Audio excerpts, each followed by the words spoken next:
Her importance, if one looks at Jan van Riebeeck's journals, is stressed by the fact she appears over 200 times in that journal.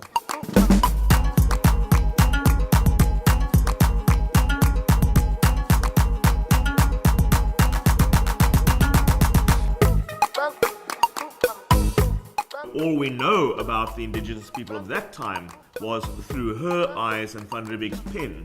In a sense, Van Riebeeck was a scribe to this young girl. I'm related to Krotoa as a descendant of, I think her second child was Petronella.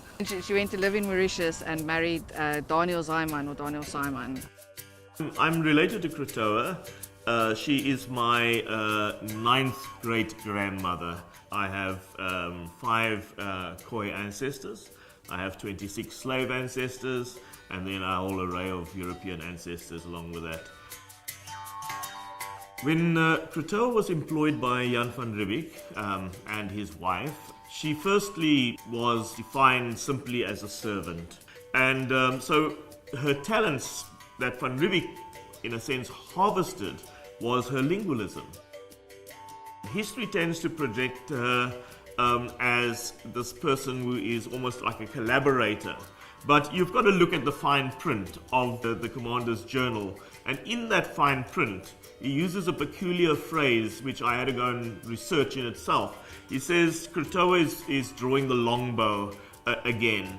He meant exaggeration. He meant telling them what she thought they wanted to hear. It has all of those connotations to it, which suggests that she played a two-way game. Being in the role of the interpreter, you always have to give the impression that you are loyal to all the sides. You have to adapt and conform, and she was very astute. She had, as I said, she had some agency, and that's in a sense more important just than saying, she was the mother. So genetically she's important for us, but I think more in terms of her attitude and her fight and her her strength, which as I said, I think it was very difficult for her, and we can keep some of that spirit alive and not let that aspect of her personality die out.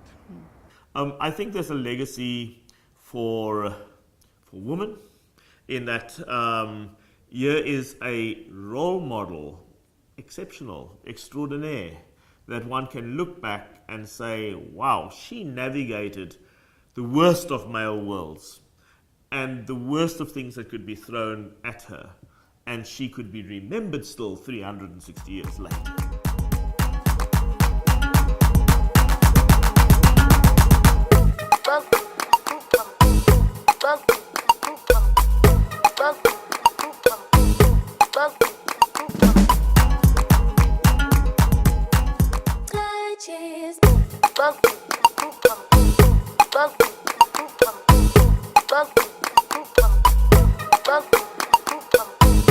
Bump.